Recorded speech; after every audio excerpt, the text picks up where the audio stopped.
Good afternoon. This is Meissner with I'm one of the coaches at Sharman Ultra Coaching, and this is my seventh year in a row doing a Facebook Live Q&A around the holidays to answer all of your running running related questions. They can be ultra or non-ultra, just running in general, and any, any question in general if you want to ask me. They may not be running related, but I can try and answer them, as I'm sure usually a few fun friends try and throw some uh, sidearms my way and make me think.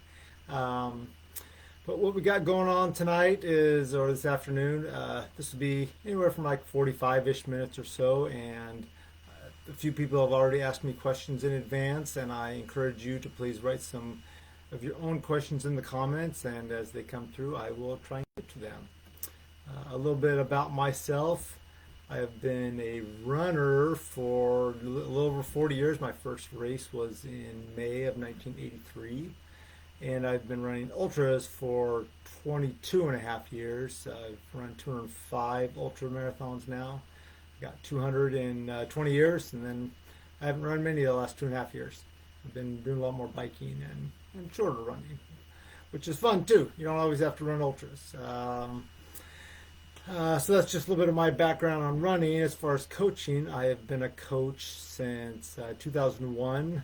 I kind of got into it just randomly through via high school cross country. I was a volunteer assistant for Sisters High School cross country, and that just eventually morphed into me coaching some friends, and then morphed into me coaching some people to get paid. And that's my main gig now, and I love it. See other We will also be doing some other Facebook Live sessions with other coaches in the next couple weeks, maybe a month or so.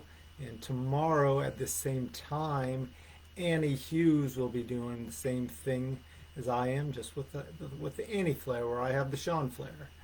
So if you want to tune in to her tomorrow to get her listen to her feedback. She'll probably give a lot of good stuff on 200 milers. That's her cup of tea. Then please ask. And anyway, so some people have already sent some questions through to me, so I will begin there. And please, I see Ian just put a comment in. Please throw questions my way while we're going in this.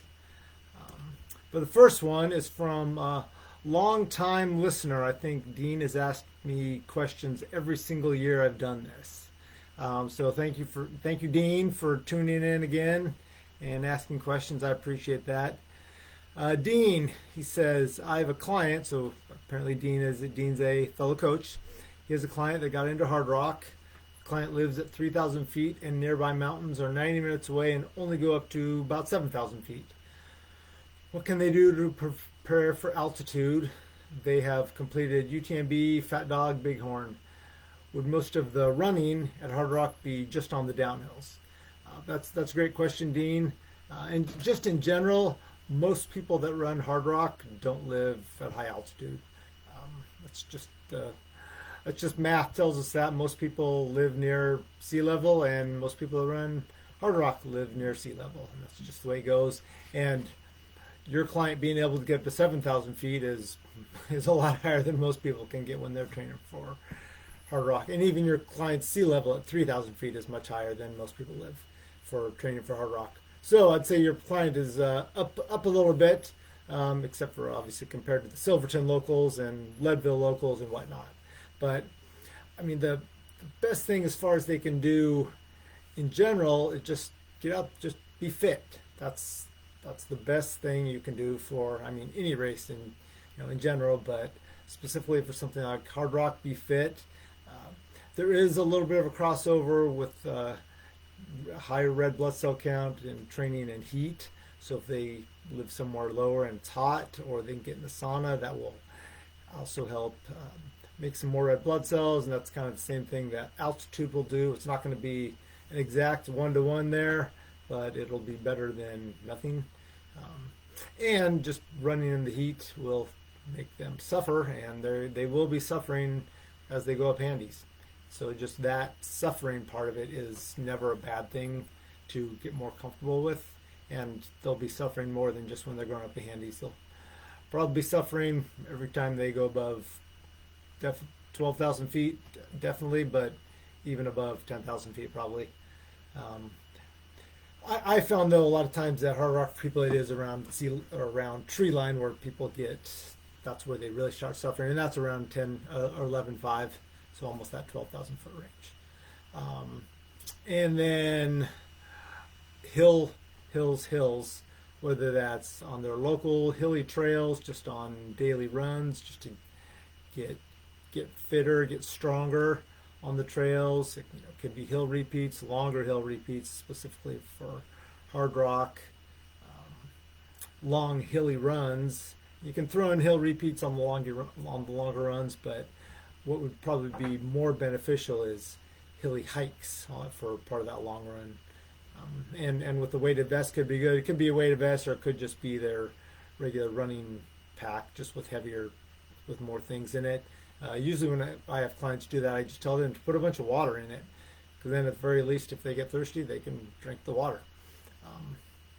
And I mean, you can make a pack be 15, 20 pounds with just water, and if it's that heavy during the race, you're probably doing something wrong. Especially for hard rock, since there's no mandatory kit. But as far as when they will be running, hopefully they'll be running on the downhills. Uphills, there's no need to even try. It's futile. And there are a few flat sections when they go through towns. Going through Ouray and Telluride are both, well, Telluride doesn't have much flat, but Ouray, there's some flat running through Ouray.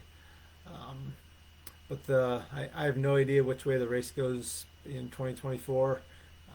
If they get up the ladders, down the chutes, then there will be a lot of running down the down the nice long road sections.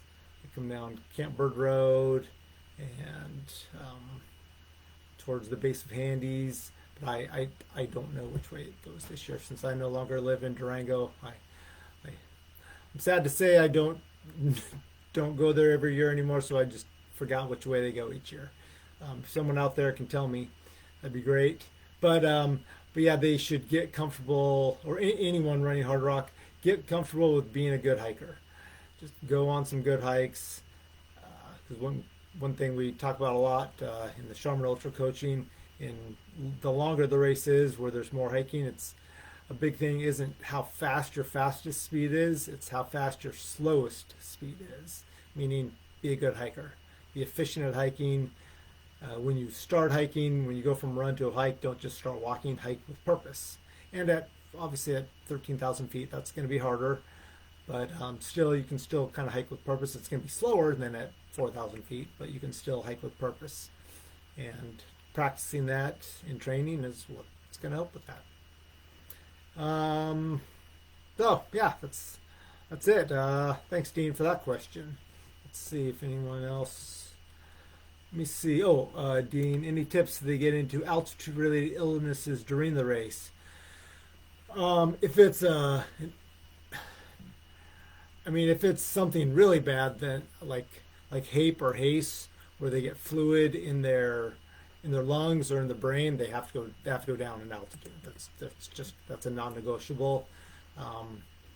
And there are usually, if not medics there are medics at the big aid stations at Hard Rock, but even at the smaller aid stations, there are Hard Rock vets that can usually tell if someone is seriously in jeopardy of hurting themselves, and they will tell that.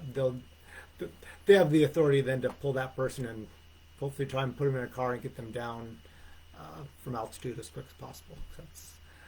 Those don't happen often at Hard Rock. Usually someone's pain receptors go off long before they hit those, and their self-governor will make them go slower. But sometimes it can happen. And if they're just feeling bad, there's a difference between feeling bad and being seriously, fluid in your lungs or in your brain. And that's just part of Hard Rock, is just feeling bad. You're not going to feel awesome at 13,000 feet. That's just kind of the way it goes. And you got to go slower. And if that means you hike for 5 minutes and take a 30-second break, and then hike for 5 minutes and take a 30-second break, all the way up Handies, that's what you do. And I've definitely done that with a friend of mine that I've paced up there, and that's part of the fun of hard rock. And then on the way down, hopefully, with each step you take on the way down, you feel better. But yeah, it's very rare when someone gets a serious altitude illness at hard rock. Very, very rare there. That was a very good question, though, Dean. I appreciate that question. Let's see here. Let me see. I had some more questions here. How is it different preparing for and racing a humid race like Vermont 100 versus a dry, hot race like Western States? That's excellent. 'Cause I've run Western a couple times. I've crewed and paced it 8 or 9 other times. And then now I live 15 minutes from the Vermont 100 course. I was going to run it this year, but it got canceled because of big floods we had here. So I wouldn't say I'm used to the humidity now, but I'm getting used to it, or it sucks less, maybe. It's a good way to say that. Even though dry and hot is really hot, it's much easier than wet and hot. Humidity takes the cake as far as really hard. Moving here from Colorado, I think it's way harder than altitude, dealing with the humidity. So for those of you that live in the humid parts of the U.S., good for you. You have I think you have a thumb up on people who live in the altitude as far as getting tougher. That's just me, though. Other people think differently. But how to prep for that? I mean, the best way to prep for any race, is if you can get there or train in similar conditions. And if you can't, for either one of these types of races, both of them are going to be hot. Vermont and Western States are both typically hot races, and if you can train either in hot and dry or hot and humid, that's great. But if when you're training it's still cool outside, you can definitely put layers on, layers and layers and layers of clothing. Ian likes to do that a lot. When I used to live in Central Oregon, it would be funny to watch him run around Bend with lots of clothes on in May because he was getting ready for Western States. But that's a good thing to do. It gets you used to running in the heat. It's heat acclimation, and it kind of like with hard rock, it helps you get used to suffering. And the same with Vermont. If you're just wearing more clothing when you're out running, again, to get used to that heat. You can, for both of these, as far as indoor heat acclimation, for Western States, something like going into a dry sauna is great heat acclimation. And then for Vermont, I say I like a steam room. And steam rooms are super, super uncomfortable. So if you can get used to that, then you're on a good trajectory towards being comfortable at Vermont. I found it does take a lot longer to get comfortable in a steam room than it does a dry sauna. And so if you are going to go into a steam room, don't go in for super long. And you may, if like it's at a health club or your local rec center, and some of them have both steam room and sauna, maybe you can go back and forth between the two. The horrible one, the steam room, and then the mostly sucky but not quite as bad, going to the sauna then, because then you can still get the benefit of the heat, but it just won't be killing you like that steam room will. And then after a while, get back into the steam room. Yeah, thanks for that question. That's good. Just and really humid races like Vermont as well. It's good to have lots of changes of clothes and lots of anti-chafe lube, whether that's squirrel's nut butter or Body Glide or chamois cream. Take your pick. And change clothes. I say I don't know if you have to head to toe, but maybe not a bad idea, head to toe at least once during the race, just to get all that chafy clothes off you and put some nice dry clothes on it for no other reason. It feels nice. Let's see. Oh, here we go, Dean. Another question. Any new coaching tips I've learned this year? Yeah, I just kind of was going over them about in living in Vermont now. And a lot of it involves chafing. I have to definitely lube up a lot more than I used to, like way more. It's crazy. I can't wear the same shorts 2 days in a row. They don't dry. We're in Colorado. You can wear them for a 20 miler. They'd be dry in 30 minutes. That's not the case in Vermont. So I have to do laundry a lot more often, which is too bad. I think though, in Vermont, that is the biggest thing, is the humidity just makes everything so wet, and I go through way more squirrel's nut butter and chamois butter both, and I do drink more. I drink more water and electrolytes when I'm out running too, because I'm definitely sweating a lot. I mean, there's not many midsummer runs where I get done and my shirt's not just so all my clothes are just soaked. So I do find myself drinking more as well. Just get thirstier. Let's see. Thanks for that, Dean. Let's see, Matthew. I'm curious about your personal or coached pacing strategies for longer races. Let's say 50 to 100 miles. Do you like target certain splits, etc., or something else?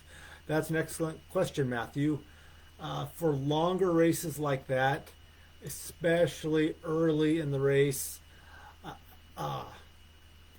it's about effort, not a pace, an effort level. And I always tell people to start out have the talk test. If you can't talk, have an actual conversation in the early parts of a longer race, then you're going too hard. Now there might be a few small uphills here and there where maybe your heart rate goes up a little bit, but for the most part, you should be able to have a full conversation. And not that you necessarily are, because maybe there's no one around you, or maybe the people next to you don't want to hear you, or you don't want to talk to them, and that's fine. But if you were to have a conversation, would you be able to talk and converse, or would it be gasping and wheezing? If it's gasping and wheezing, then you're going way too hard. Because despite what Speed Goat says, 100 miles actually is far. And gasping and wheezing at mile 20 is going to make for a really, really long 80 miles if you're lucky to make it that far then. And so some people they like to use, if you're not comfortable with just how you feel and knowing it based on feels, and some people do like use heart rate monitors, and that's great. If you know your heart rate zones to go off of, then by all means use a heart rate monitor. You want to stay in zone 2. Zone 2 all day long in those longer races. Zone 2, zone 2. And if you're feeling peppy in the last 10K, sure, go ahead and kick it in. But I wouldn't do that with 20 miles to go, because 20 miles is still a long ways to go. If you blow up 4 miles into that, that's a long 16 miles in. So you can maybe, bump up the effort a little bit, just incrementally every few miles if you're feeling good at mile 80. But I would say wait until about 5 miles to 10K out until you really kick it in. For most people, that's not really an option, 100 milers though. But for sometimes for people it is. So the effort, the talk test, and zone 2 if you go based on heart rate, and you know your zones. That was a great question, Matthew. Thank you. Let's see some other questions here. What's the best way to incorporate cross training to maximize running fitness, and how does this change with age? Just a second here.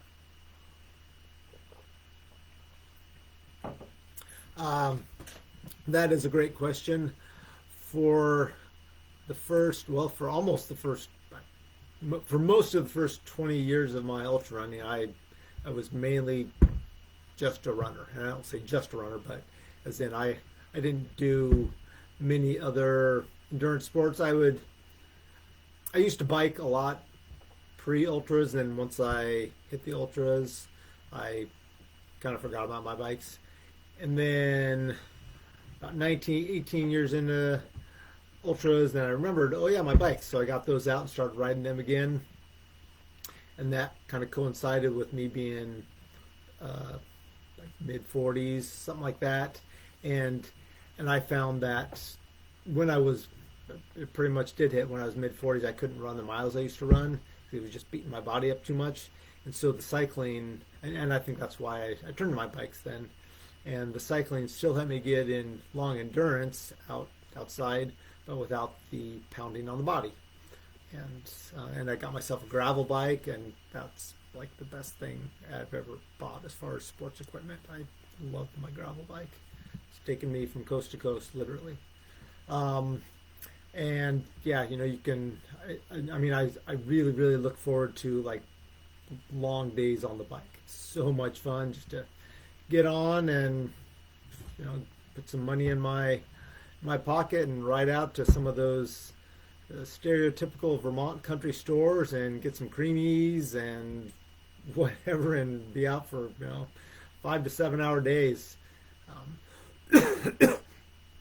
And that doesn't translate like 1-to-1 for a running. That wouldn't be the same as a 5 to 7 hour run, not by any stretch. It's probably more like I'd be like a 3-ish hour run effort wise, because on bikes you can coast, and if you coast while you're running, you stop, and that's not the case when you're biking unless it's uphill. And so there's a lot more downtime on a bike,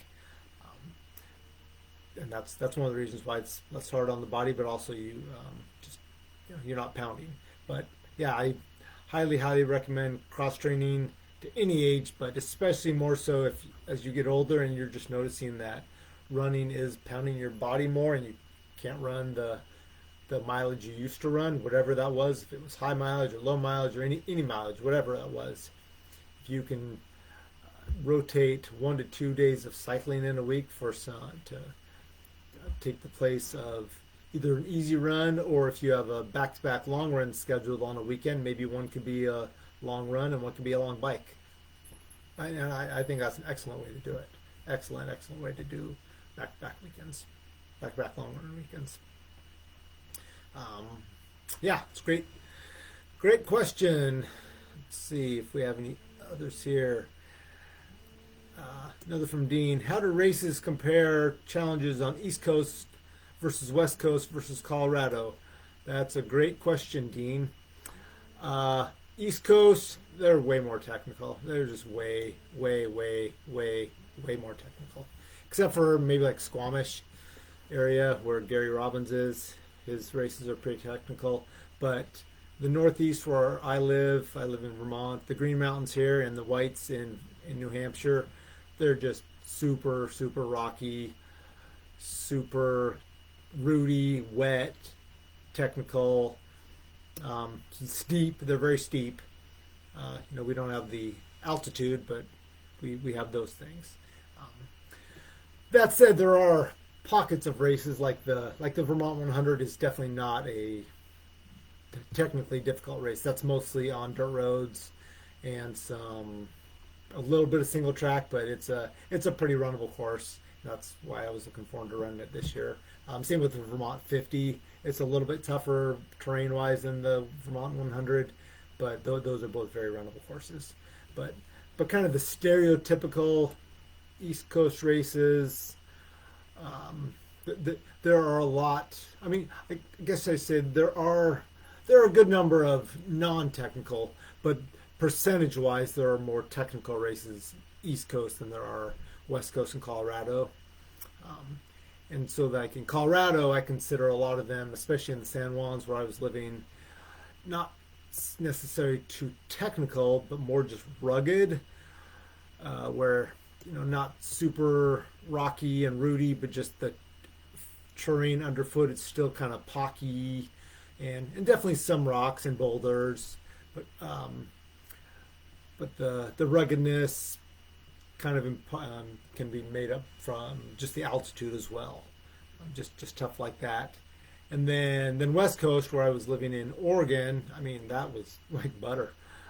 I love my Oregon trails around Sisters. Few, yeah, those were just nice and smooth, single track, nice rolling terrain, very fast, very very cruisy,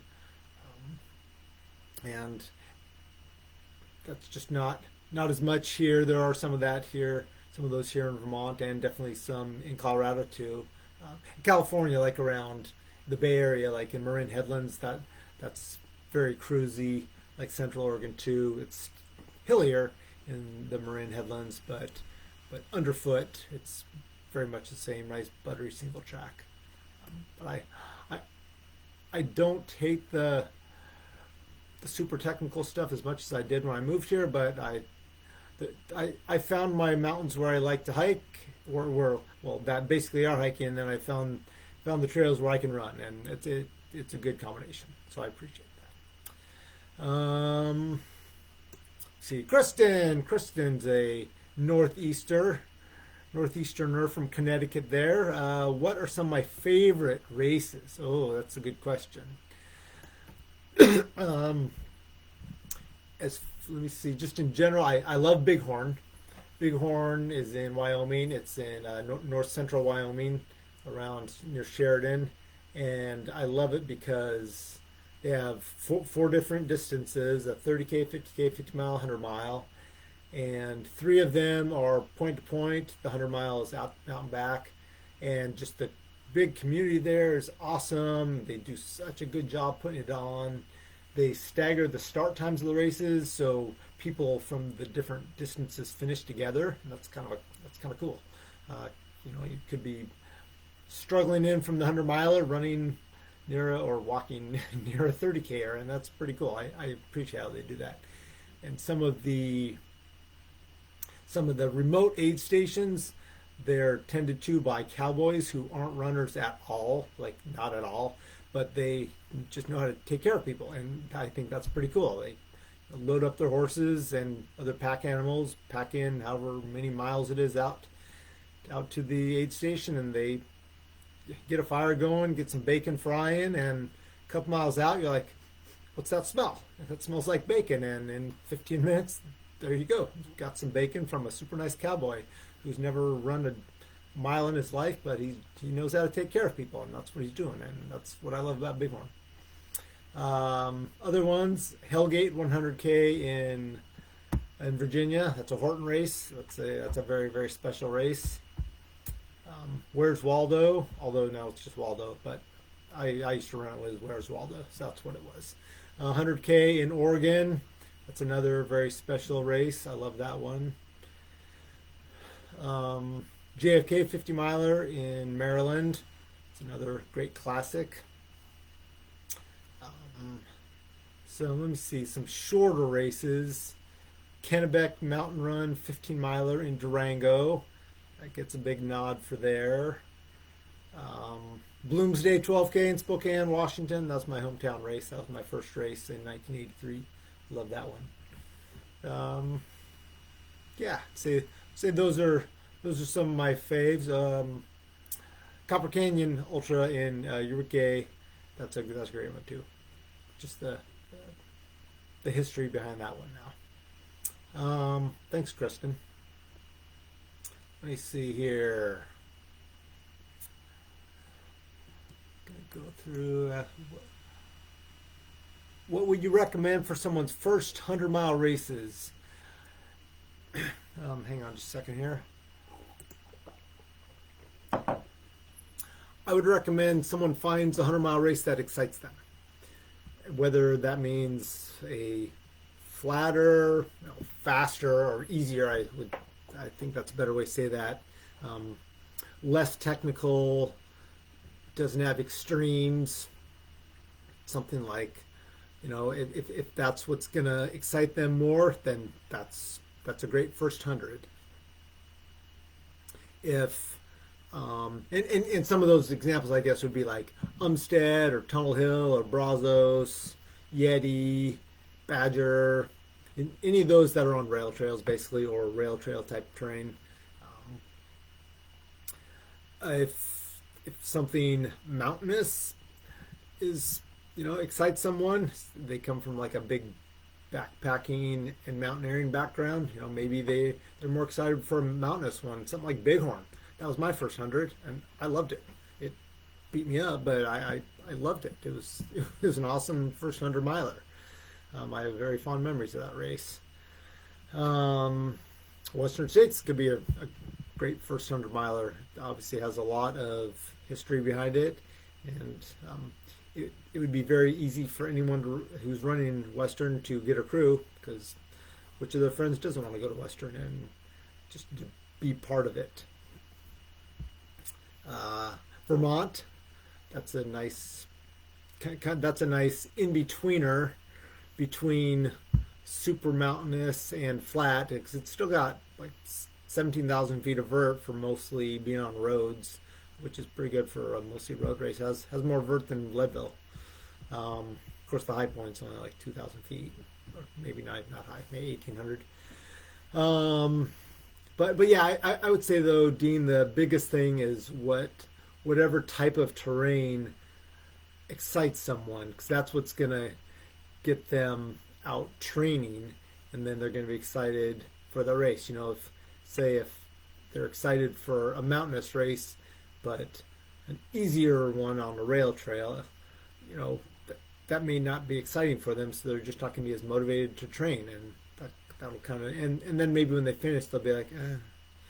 And then but if they do something that they're actually really excited for, that's going to be the best first one, I think. So. Not a super specific answer there, but I'm sticking with it. Let's see here. Got quite a few questions here. Matthew, following up on the pacing strategy when using effort or heart rate. As a guide, how do you best compensate for races with varying terrain? Example: zone 2 on uphill or flat might work super well. But that same zone 2 effort on downhill might be really fast. Thanks. I don't think if you've trained appropriately in zone 2, then that shouldn't be too fast on the downhills. Zone 2 for most people, that should be your all day effort. Zone 2, that should be all day right there. And hopefully if you put in the training and that means long runs and long training races in zone 2 that have lots of uphill and downhill, then you should have been running those downhills and training in zone 2 as well, and that gets you that's what will get you ready for that. You may do say you're training for a 100-miler and you do a 50-miler that has significant downhill. Hopefully you're doing those downhills in zone 2. And yeah, that might be 8-minute pace, but if you're not extending your effort, that's not going to beat you up. Your legs might get beat up, but in the training race, that's okay. That's the point. One of the points of training races is to beat your legs up on those long downhills. So then, when it comes to your goal race, your legs are already seasoned and they're ready for those long downhills and that faster pace going down them. But effort-wise, that shouldn't be an issue. Just shouldn't be. That's a good question. Ken, hey Ken, all day, buddy. Any go-to tips on stomach issues during hard efforts? Yeah, hang on a second. Usually slow down. That's usually a big. That's usually the biggest issue why people have stomach issues is they're going too hard, and then dehydration can exacerbate that. And if you're going too hard, you're going to be sweating more, and that will dehydrate you even quicker. Trying different or new foods can blow someone's stomach up too. But yeah, I don't think that's really what you're asking. Yeah, it's so yeah, during stomach issues during hard efforts, I think if you want to work up to that, you need to take it at baby steps then, and that's by doing short hard repeats and then moving those up to medium distance hard repeats, then longer hard repeats, then just keep going up and up, and longer tempo runs too. And when you're doing those types of things, because you're probably doing these to train for an ultra, be my guess, Ken, and to get used to eating while you're running hard too, because you're going to need to eat while you're running harder in races, and to get your stomach used to that. Although it's in races, it is best to try and put in calories when you're not putting out the big efforts, like on a really hard uphill. If your effort's really high, that's not a good time to eat, because your heart rate's going to be really high, and so that's going to be really hard to digest food. It's going to be easier to digest on the flats and downs. So even though you're going faster, your heart rate's probably going to be a little bit lower, and so it's easier to eat, and then your stomach should probably help digest those foods a little bit better. Good question there, Ken. Thanks, buddy. Let's see here. We have some more questions. Is it worth running short races in the build-up to ultras, and how could these help? Yes, absolutely it is.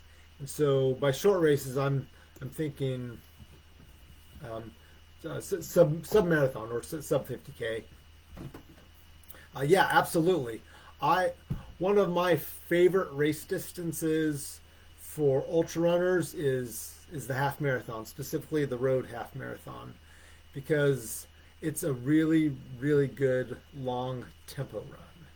And ultra runners don't do, most ultra runners I think don't do enough of those. And in doing it on the road or an easy trail, that takes any technicality out of the way as far as rocks and roots. And most roads aren't going to be super hilly. Of course, you can find some hilly half marathons, and that's not necessarily a bad thing. But more so just being on the nice surface, and that helps you get into a good zone on being able to push your lactate threshold up higher, so you can push harder for longer, and then that makes it, when you come back to your ultras, makes the ultra pace be much easier.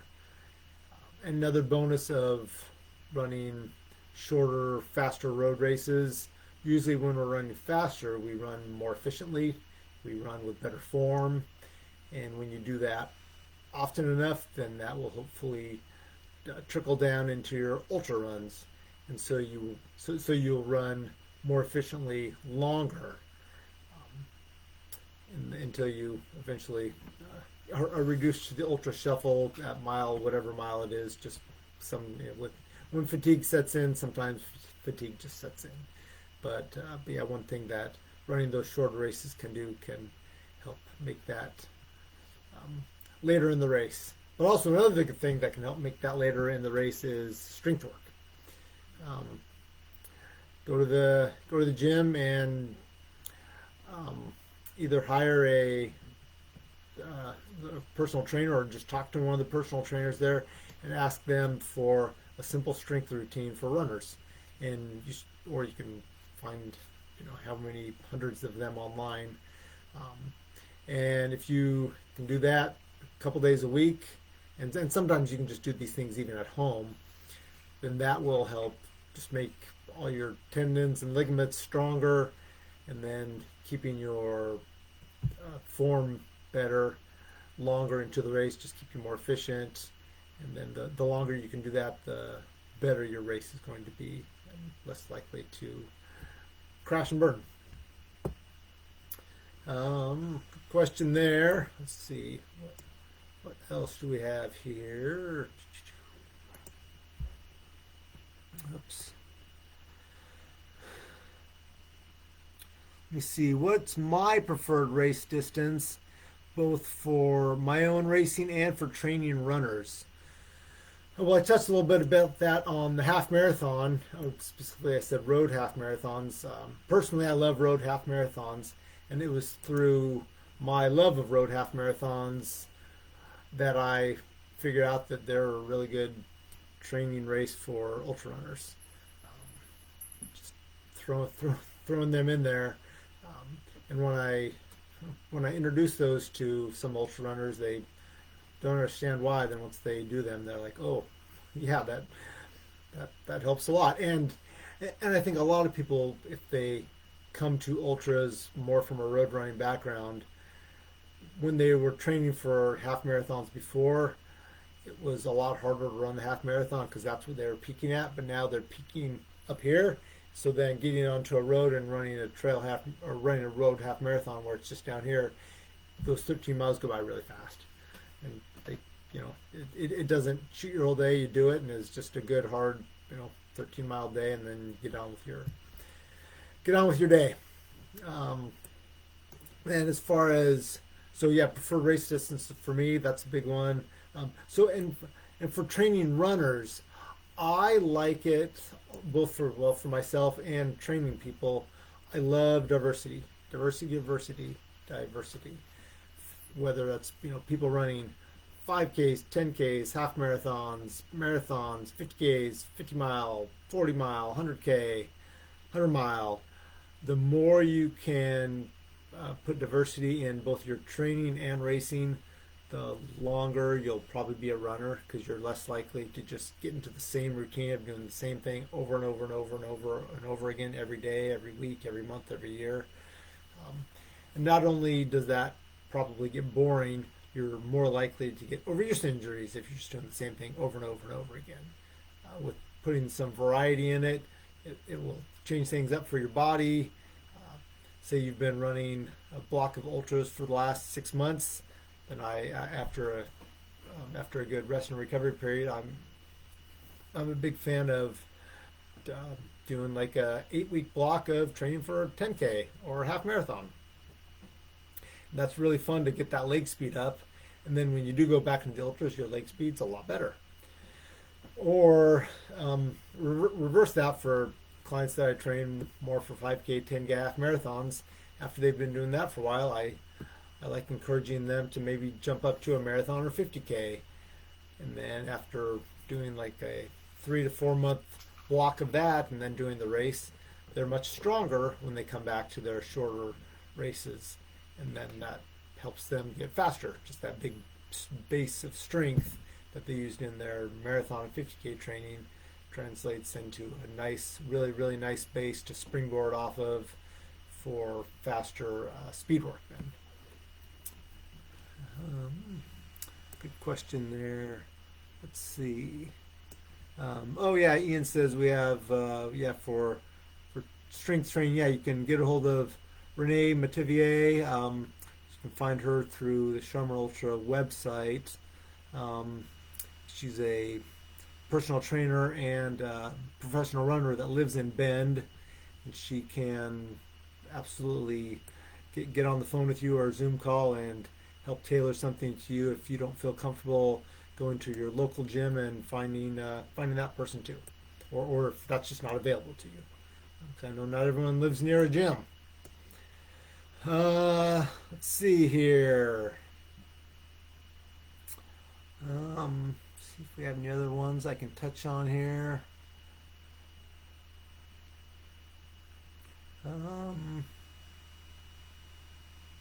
Here we go. As a race director, what makes a race well organized, and what things should runners look out for before signing up? That's a really good question. I've been a race director for over 20 years, and I don't want to say don't run new races, because new races can turn into really awesome races. But I do think I think it's important that races have a runner as their race director, not just an event organizer who is only about the marketing, but actually is a runner and gets runners and gets running and gets races and knows, has their own idea on what should be at a race, what shouldn't be at a race, those types of things. It's very easy for me to tell just by looking at at race websites what races are run by runners and which ones are run by marketing companies that just want to make a lot of money, because there's a difference in both of those, and they can both be low key, and they can both be super high octane, high key. So just because one is super low key doesn't mean it's not run by just a mass marketing corporation. But yeah, I think that's a good stuff to look for there. But yeah, the asking questions, see if it is an actual runner who is, or and I guess it doesn't have to be just someone familiar with running, like if you're like a spouse of a runner, something like that, who's in the know on running. I think that would make that's what makes for a good race director. And let's see what else here. I don't know. That looks like that may wrap it up, unless anyone else in the chat has any more questions for me. Again, tomorrow at the same time, 1 Pacific, 4 Eastern, we have Annie Hughes. She'll be doing her Facebook Live question and answer. So tune into her if you want to probably hear about some 200 milers, since she is our resident expert on those. And if you have any more questions for me, please feel free to put them on the page here, and I'm happy to respond back there, or I can send you a Facebook private message, either one. And other than that, I think we might be about done. I thank you all for joining in today, and happy holidays.